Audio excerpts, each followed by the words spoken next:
Welcome back to the Mad Spideyverse. I'm Mad Spidey. Thanks for tuning in. Today is the VM Toy Fair, which is vintage and modern toy fair. It's down at Caulfield Racecourse in Melbourne, Australia, obviously. We're going to be doing a bit of filming and showing you what it's all about. So hopefully pick up some cool stuff. Tune in and see what happens.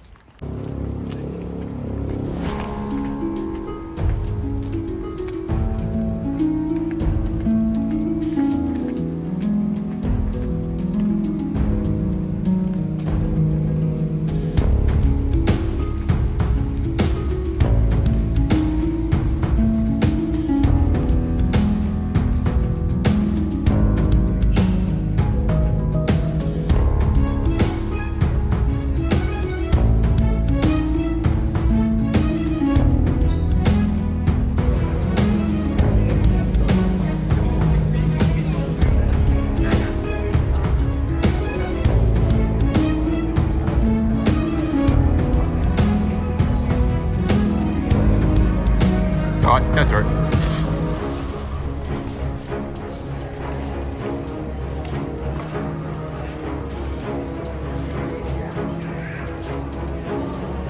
Hello, mate.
Alright, so we're all done for the vintage and modern comic toy fair, I suppose. VM Toy Fair is what it's been shortened to.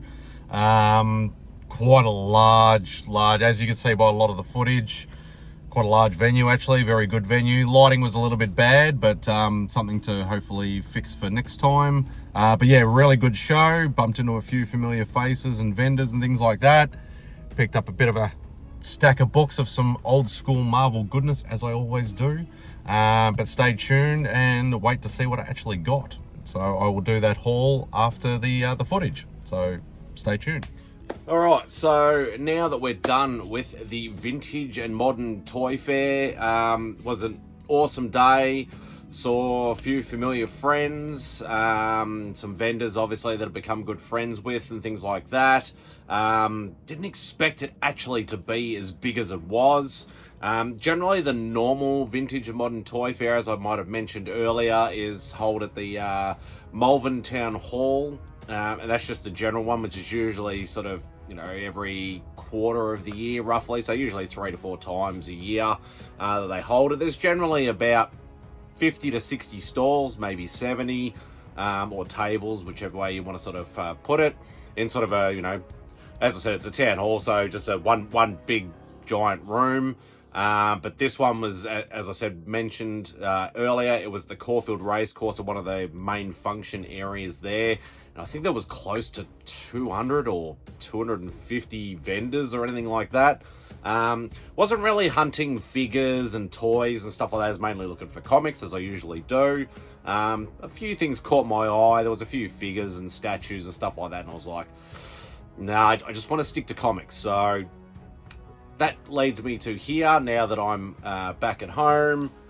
It is the haul part of the video. Picked up roughly about, I think about maybe 20 books or so. Mainly run fillers, but you know me, I love my old school silver and bronze and even copper Marvel book goodness. So I will show you what I actually picked up. Yeah, this there was, I think with the comic vendors, it was mainly like guys who were only doing comics. It was only 3 or 4. Obviously 2 of them I already, you know, knew personally. And a couple of new guys or they have been around, but I've never actually met them before or bought books from them before. But there was a few tables that had, like, you know, heaps of toys, and that have like a couple of short boxes and that. I didn't really want to, so I probably should have dived in a little bit, but you know, I didn't want to spend all day there because it was very, very jam-packed. It was actually hard to get footage at certain points, but you know, you've already seen the footage, as this is the end part of the video. But anyway, let's show you what I actually picked up. And as I said, most of them are run fillers, but super happy to get some of them because some of them are, you know, a lot older, more Silver Age sort of stuff. But yeah, happy to always get some, you know, some run fillers. Even if they're not keys, I still love my old school Marvel books. So I did actually chip away at a few of my runs. One of them is my Defenders run. So I picked up Defenders 150, which at that point in time is obviously called New Defenders, but it's still part of the original Defenders run. Picked up 135.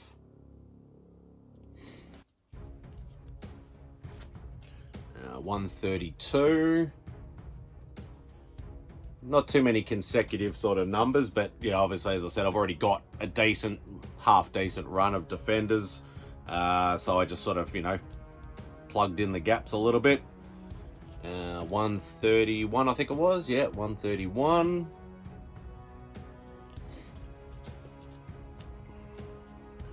116. When it was actually still called just the Defenders. 114.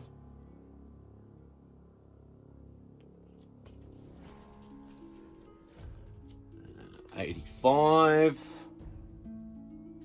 Some Hulk smash goodness on the front there. And my lowest number that I picked up was actually 21. So it was, because it's quite hard to actually find the lower numbers, like the sub sort of 30, 40 sort of numbers over here. So I was glad to knock off one of those. I did put a little bit of a dent in my Tomb of Dracula run. Now, obviously, it's, as I've said before, Tomb of Dracula and Werewolf by Night are very hard to come by over here, and even if they're just total run fillers, people are still wanting $40, $50, $60 for them, especially blades on the cover. They generally always charge you a premium over here, but I was glad to pick up some at a half reasonable price. No real keys or anything like that, well, for the first two anyway. Number 36. I think Tomb of Dracula was only like 70 or 71 for the run, but still very hard to try and knock some numbers off. Number 35, got some Brother Voodoo action on the front there. And this is one I'm glad I knocked off because this is one of the keys in the run. It's generally fairly high priced over here, but I was actually able to pick this up for a fairly reasonable price. And that's Tomb of Dracula number 25, which is the first appearance of Hannibal King, which is obviously an ally to Blade, part of the Night Stalkers, obviously later in the 90s, things like that. So super happy to knock that one off the list. That's one less key I have to worry about. Speaking of which, Werewolf by Night, I was able to pick up one book. I only saw one book. Actually, no, I saw two. One I already had, but this one I didn't. And once again, only a very short run, only about 40 or so issues in the Werewolf by Night run, but very hard to come by. And this is number 15, which I think ties into the first appearance of Tomb of Dracula and Werewolf by Night. I think there is an issue in the Tomb of Dracula run that's sort of a two-part crossover story. So in Werewolf by Night, this is technically classified as a first meeting of the two. So super happy to knock that one off the list. The other thing I was trying to hunt was some old Tales to Astonish Tales of Suspense, Journey into Mystery. You know, I love those books. Trying to get them at reasonable prices over here, and obviously there's some big boy books in a lot of those runs, but I was able to cross off a few of them. No real major keys or anything like that, but still love the covers, still love this series, all these series. So Tales to Astonish number 80, I believe this is the second appearance of Tyrannus. I think the first appearance is in one of the original 6 Hulk books that got released before it went to Tales to Astonish. So, small minor key there. Tales to Astonish number 82. And I believe this is because obviously Iron Man is in Tales of Suspense. So I think this is the first sort of crossover of Tales of Suspense and Tales to Astonish. So yeah, once again, very minor key, but I'm just glad to knock some more off the list. Tales to Astonish, number 86. Yeah, so yeah, loving picking these up. I actually picked up a fairly early one, all for me, because I don't have very, early ones. I think my lowest was in the sort of late 60s, like numbers wise. Actually able to pick up Tales to Astonish number 58. So a nice early one there for me. Super happy to, and obviously as I've said before, if you know if there's any key elements to any of these books that I've happened to miss, which usually I do, just leave a comment in below and just let me know obviously what I've missed.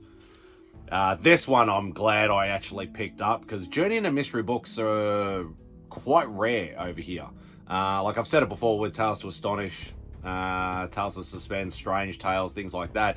You can usually pick up odd numbers here or there, but Journey into Mystery is usually really expensive, no matter whether it's a filler or a key, and very hard to find actually over here. But I was able to pick up Journey into Mystery 124, which is that classic Hercules cover, and it is actually classified as Hercules' second appearance.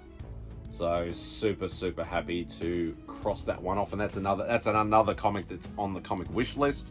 So glad to knock that off. Same goes with this one. There's only 2 books left.